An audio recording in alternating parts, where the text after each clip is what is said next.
The soil on my parents' graves hadn't even settled when the locks were changed.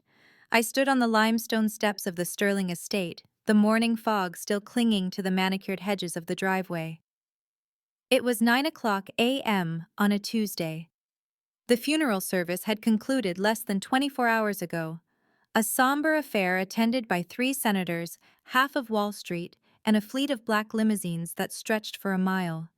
I was still wearing the same dark charcoal suit I had worn to bury my father Richard and my mother Eleanor. My tie felt like a noose I hadn't loosened in days. I reached for the brass handle of the front door, the same door I had walked through for 45 years, but it didn't budge. I frowned, patting my pockets for my key. Before I could slide it into the cylinder, the heavy mahogany door swung open from the inside. It wasn't the housekeeper, Mrs. Higgins. It was Preston. My brother looked immaculate. While I carried the exhaustion of the last week in the dark circles under my eyes and the slump of my shoulders, Preston looked as if he had just stepped out of a photo shoot for Forbes. His navy bespoke suit was crisp, his silver hair perfectly coiffed, and his face devoid of anything resembling grief. He stood in the doorway, blocking the entrance with the casual arrogance of a man who believes he owns the air everyone else breathes. "Preston," I asked, confused. "Why is the door locked? I need to get my things. The probate lawyer is coming at noon." Preston didn't move. He took a slow sip from a crystal tumbler of scotch at 9 in the morning and looked at me with a detached curiosity, as if I were a solicitor trying to sell him solar panels. "There won't be a meeting at noon, Harrison," Preston said, his voice smooth and cold like polished marble. "The reading of the will has been accelerated. It happened this morning privately at the firm. You weren't required." "What are you talking about?" I stepped forward. But 2 men in dark suits, private security, not our usual staff, stepped out from the shadows of the foyer behind him. I froze. "Preston let me in. This is my house too." "Was," Preston corrected, swirling the amber liquid in his glass. "It was your house when Mother and Father allowed you to occupy the guest wing out of pity. But they're gone now. And the house, the portfolio, the controlling interest in Sterling Industries, it's all been transferred. Effective immediately." My stomach turned. Transferred to whom? To the person they knew could actually manage it. He said, a small, cruel smile touching his lips. "Everything is in my name, Harrison. The entire estate, valued at roughly $34 million, give or take the market fluctuation this morning." "You can't be serious," I stammered, my mind racing. "Mom and Dad they wouldn't just cut me out. We discussed this. Dad said I would be taken care of." Preston reached into his breast pocket and pulled out a white envelope. He flicked it toward me. It fluttered through the air and landed on the stone steps at my feet. "They did take care of you," Preston said. "Inside is a check for $5,000. Consider it a severance package. You have 1 hour to gather your personal effects from the guest wing. The security team will escort you. After that, if you set foot on this property again, I'll have you arrested for trespassing." I stared at the envelope on the ground, then back at my brother. "Preston, we are family. They were our parents." "They were my parents, Harrison," Preston replied, his voice dropping to a whisper that cut sharper than a shout. "To them, you were just a liability. A slow, sentimental liability. Now pick up your check and get out of my sight. You're lowering the property value." The drive away from the estate was a blur, my hands gripping the steering wheel of my 10-year-old sedan until my knuckles turned white. In the rearview mirror, the wrought iron gates of the place I had called home for nearly 5 decades shrank until they disappeared, but the sting of Preston's words remained fresh. A liability. The truth was, the divide between Preston and me hadn't started this morning. It had been carved into the foundation of our lives since we were children. The Sterlings were old money, the kind of family whose name appeared on hospital wings and university libraries. My father, Richard Sterling, was a titan of industry, a man who measured worth in stock options and quarterly earnings. My mother, Eleanor, was his perfect counterpart, a socialite who treated her children like accessories to be displayed at galas. Preston was their masterpiece. He was sharp, ruthless, and hungry. By the time he was 12, he was reading the Wall Street Journal. By 25, he was the vice president at Sterling Industries, executing hostile takeovers that made grown men cry. He was the son they wanted. And then there was me. I wasn't cut from the same cloth. I didn't care about leveraging assets or crushing competitors. I cared about how things were built, while Preston was in the study with father learning how to evade taxes. I was in the carriage house with grandfather Arthur. Arthur Sterling was the founder of the company, but by the time I was born, he had retired to his woodworking shop in the back of the estate. He was a man of sawdust and silence, with calloused hands that told stories of hard work, not inheritance. He taught me that integrity was like the grain of a good oak, you couldn't fake it, and if you went against it, everything would eventually split. Harrison. Grandfather Arthur told me once, planting a piece of cherry wood, your father builds wealth, but he doesn't build value. There is a difference. Wealth vanishes with a bad market. Value is what remains when the money burns. My parents despised that I preferred the workshop to the boardroom. They called me simple. They called me lacking in ambition. When I chose to study architecture and sustainable design instead of finance, my father stopped speaking to me for a year. When I failed to launch a massive real estate empire and instead worked as a consultant for nonprofits, they quietly wrote me off. I became the invisible son, the one they sat at the end of the table during Thanksgiving, the one whose opinion was never asked. I stayed in the guest wing, not because I was a leech, but because grandfather Arthur had made me promise to look after the house and them when he died. I managed the estate's maintenance. I cared for Mother when she got sick. I fixed the leaks and the electrical issues that my father couldn't write a check to solve instantly. I thought that loyalty mattered. I thought that love was a currency that held value in this family. I was wrong. As I merged onto the interstate, headed toward a cheap motel on the outskirts of the city, I realized Preston was right about one thing. In the world of Richard and Eleanor Sterling, I was a failure because I hadn't turned a profit. And now Preston had 34 million reasons to prove it. 3 days later, I received a formal summons, not to the house, but to the sleek glass-walled offices of Vanderbilt and Associates downtown. The email from the senior partner stated that while Preston had summarized the situation, a formal legal proceeding was required to finalize the transfer of assets. I walked into the conference room, feeling like an intruder. The room smelled of expensive leather and intimidation. Preston sat at the head of the long granite table, flanked by 3 corporate attorneys. He didn't look up when I entered. "Sit down, Mr. Sterling," said Charles Vanderbilt, a man who had billed my father more hours than I had spent with him in my entire life. I took the seat furthest from Preston. As per the last will and testament of Richard and Eleanor Sterling dated October 14th, 2018, Vanderbilt began, his voice devoid of emotion. The estate has been divided as follows. He began the list. It was a litany of excess. The Manhattan penthouse, the estate in Greenwich, the summer home in the Hamptons, the collection of vintage Aston Martins, the stocks, bonds, and offshore accounts, and most importantly, the 60% controlling stake in Sterling Industries.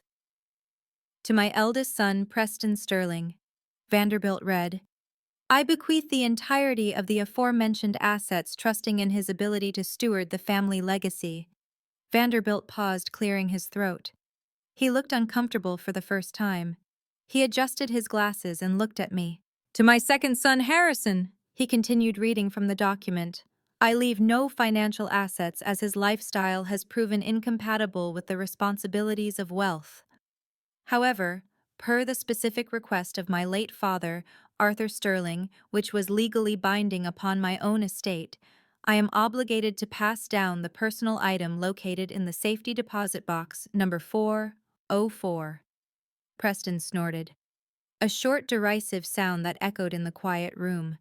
Vanderbilt reached under the table and produced a box. It wasn't a jewelry box or a safe. It was a simple, beat-up wooden crate about the size of a shoebox made of old cedar. The corners were worn smooth and the brass latch was tarnished. I recognized it immediately. It was Grandfather Arthur's toolbox, the small one he kept his favorite chisels in. "This is a joke," Preston said, leaning back and smirking. 34 million for the captain of the ship and a box of splinters for the deckhand. It's almost poetic. I reached out and took the box. It felt heavy, heavier than I remembered. I didn't open it. I just held it against my chest, feeling the hum of the wood, the only thing in this room that felt real. "Is that all?" I asked, my voice steady, though my heart was breaking. "That is all," Vanderbilt confirmed, closing the folder. "Mr. Sterling, you have signed the waiver of contest. The transfer is complete. Preston, the company is yours." Preston stood up, buttoning his jacket. He walked over to me, stopping just inches away. "Don't spend it all in one place, Harrison," he whispered. "Oh, wait, you can't." He walked out, his lawyers trailing him like a pack of obedient wolves. I was left alone in the silent boardroom, holding a wooden box that contained the last scrap of my dignity. The next 2 weeks were a lesson in how quickly a life can dismantle. I moved into a studio apartment in a neighborhood where the sirens wailed all night, and the hallway smelled of boiled cabbage and stale cigarettes. It was all I could afford. The $5,000 check Preston had thrown at me was mostly gone, swallowed by the deposit, first month's rent, and the legal fees I had incurred trying to see if there was any way to fight the will. There wasn't. But the poverty wasn't the hardest part. It was the erasure. Preston wasn't content with just taking the money. He wanted to secure his narrative. He gave interviews to the business journals, painting himself as the savior of Sterling Industries who had to step in after our father's death. When asked about his brother, he would sigh and offer vague, pitying comments about personal struggles and mental fragility. I couldn't even get a job. In our circles, reputation was everything. I had been a consultant, a connector, a man who relied on his network. But now my calls went to voicemail. Emails bounced back. I was radioactive.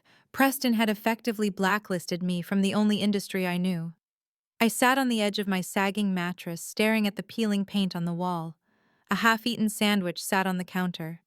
My bank account balance was down to 3 digits. On the small, rickety table in the corner sat the wooden box. I had opened it the first night.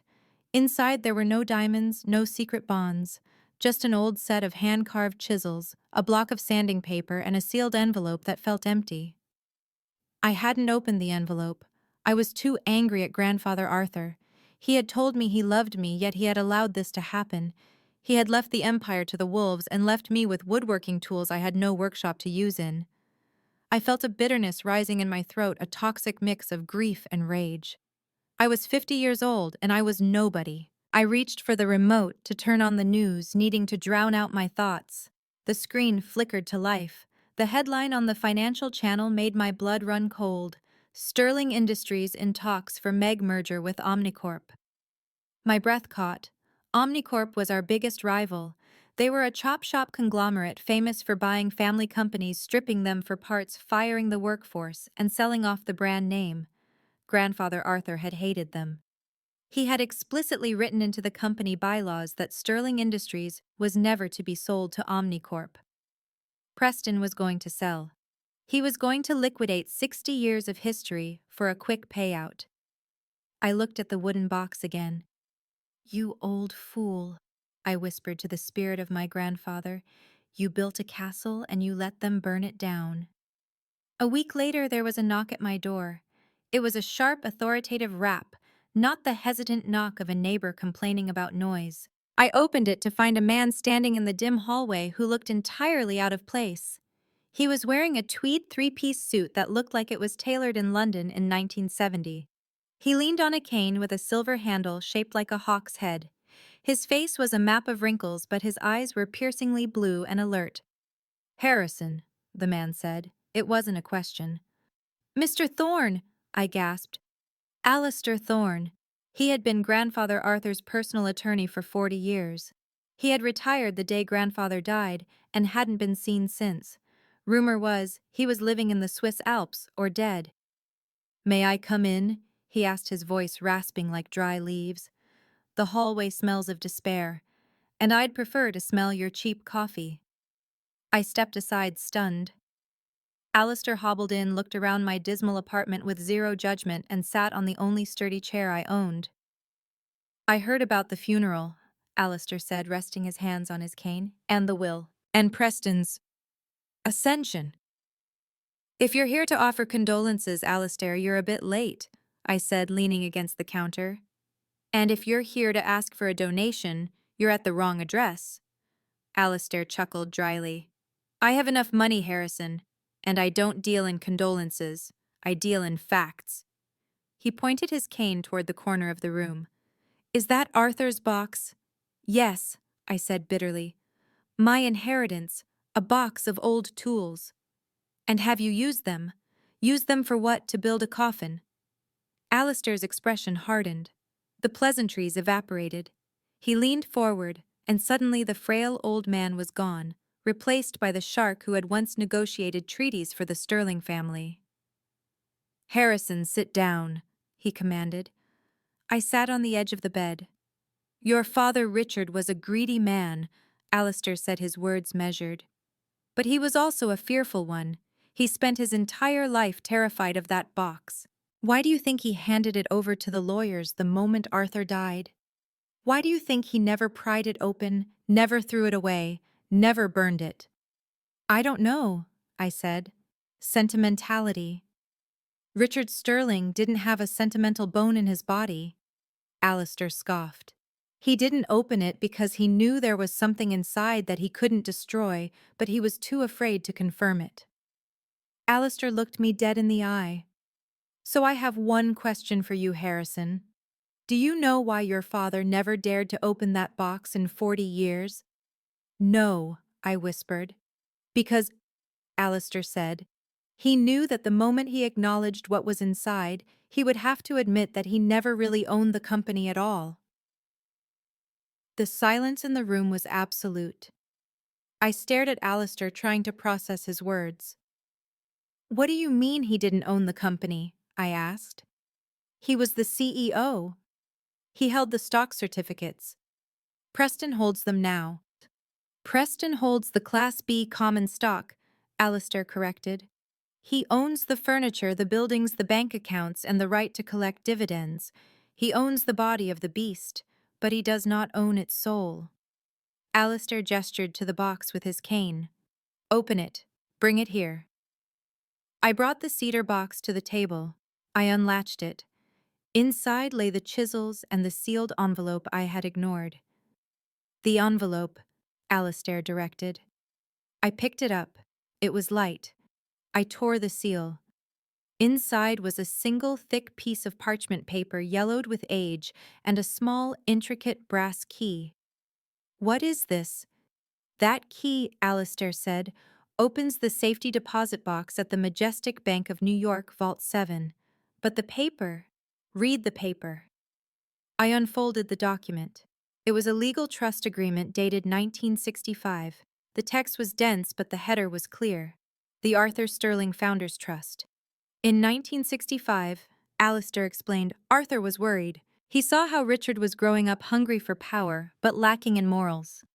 Arthur knew that one day Richard might try to sell the company or ruin its integrity, so Arthur split the company. I looked up from the paper. Split it. He separated the intellectual property, the patents, the trademarks, and most importantly, the golden share voting rights into a separate entity. Alistair said. Sterling Industries pays a licensing fee to use the name and the patents. That fee is nominal $1 a year, so no one notices it on the balance sheet. But the contract states that the ownership of the IP and the golden share resides with the holder of the Founders Trust. And who is the trustee?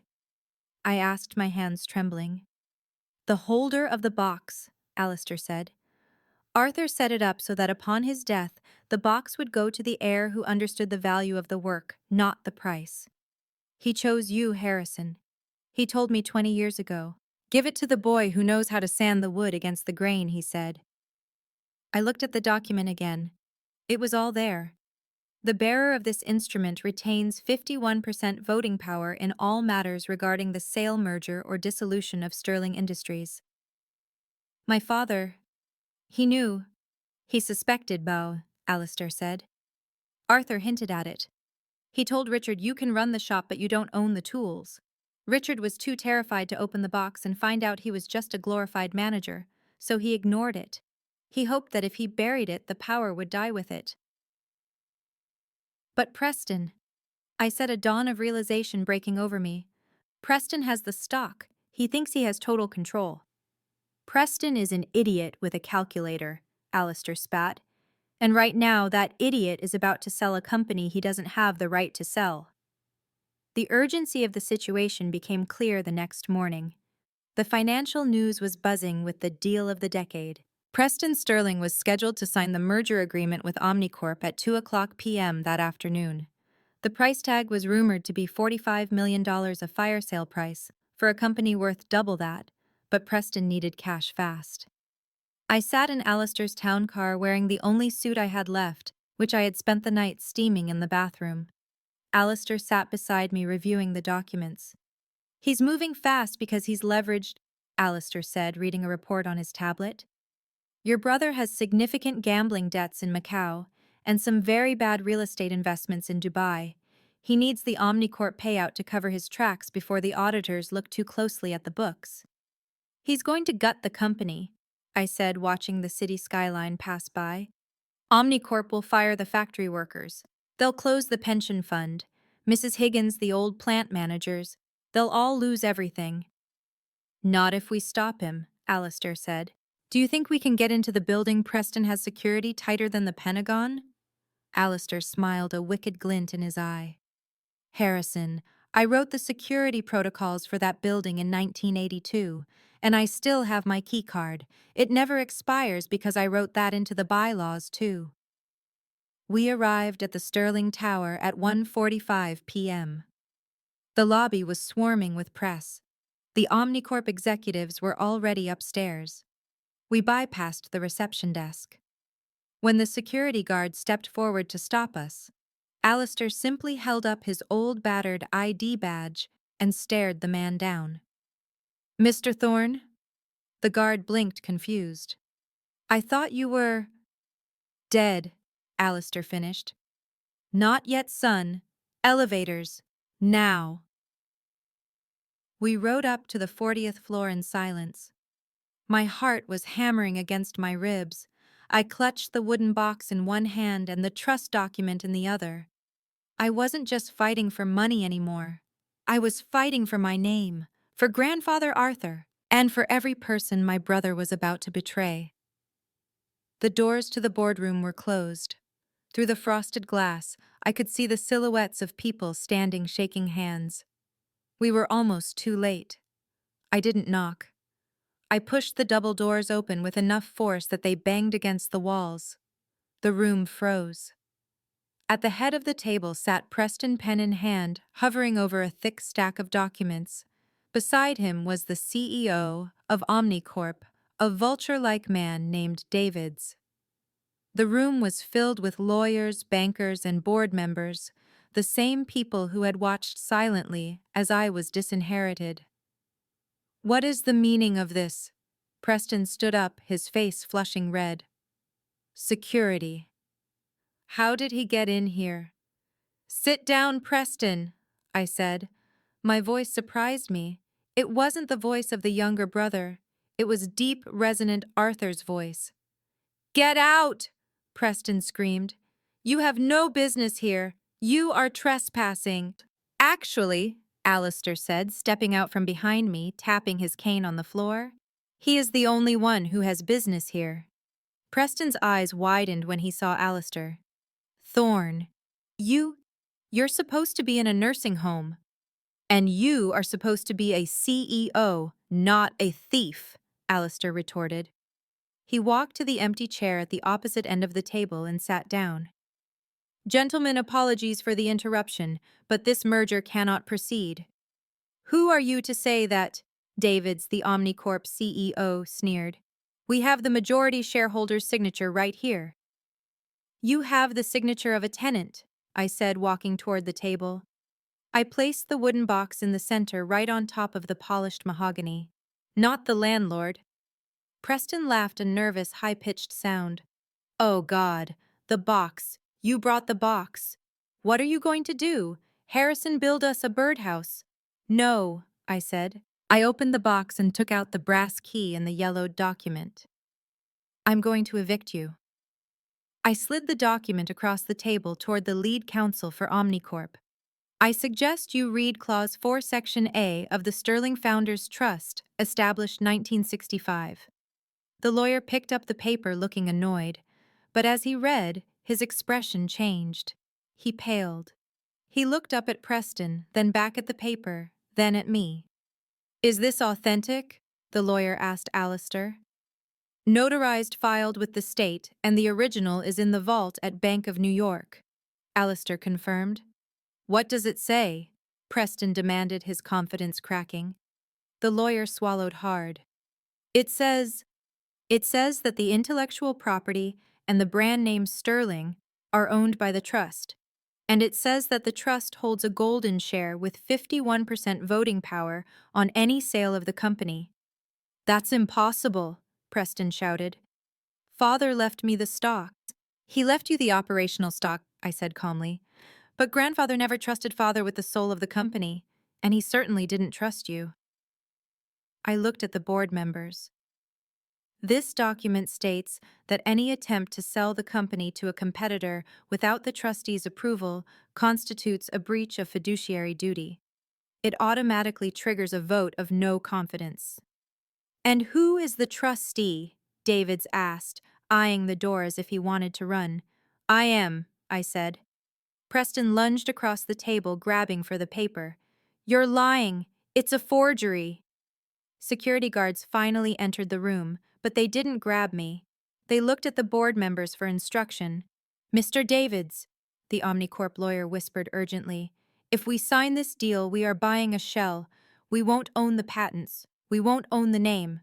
We'll just be buying the liabilities, and we will be sued by the trust immediately. David stood up, buttoning his jacket. Deal's off. What? Preston gasped. You can't walk away. We have a handshake. I don't shake hands with frauds, David said. He looked at me, gave a curt nod, and marched out of the room, his team trailing him. The room fell into a heavy silence. Preston stood alone at the head of the table, his empire crumbling around him. Preston Sterling, I said, my voice filling the room. As the majority voting shareholder, I am calling for an immediate motion to remove the CEO for gross negligence and attempted embezzlement of company assets. I looked at the board. All in favor. Every hand went up, even the ones who had been Preston's allies.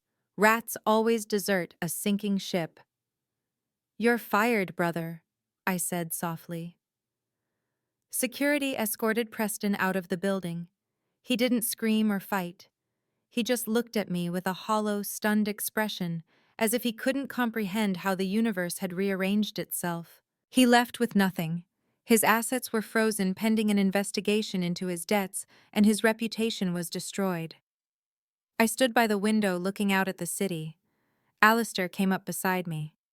You did good, kid, he said. I didn't do it for the power, I said. I know, Alistair replied. That's why you have it. In the months that followed, I didn't move into the big corner office. I turned it into a collaborative workspace for the engineers. I took a smaller office down the hall. I stopped the sale, reorganized the pension fund, and brought back the focus on quality and sustainable design. I didn't take the $34 million for myself. I put most of it back into the company and charitable trusts. I moved out of the cheap apartment, but I didn't move back into the estate. I bought a nice quiet house with a large barn in the back, where I set up a woodworking shop. Preston faces years of lawsuits. We talk through lawyers now. My mother and father's legacy is complicated, but I've learned that you don't have to accept the inheritance of cruelty just because it's given to you. Sometimes, late at night, I go out to my shop and open that old cedar box. I sharpen the chisels. I smell the wood, and I think about the question Alistair asked me. Why didn't he open the box? Because the truth is terrifying to those who live a lie. My father and brother spent their lives chasing the appearance of wealth, but they missed the substance of it. They thought the gold was in the bank. Grandfather knew the gold was in the grain, in the character, in the work, in the truth. I'm Harrison Sterling. I was the brother they threw away. Now I'm the one holding the keys, and I promise you this, I will never lock the door on the people who matter.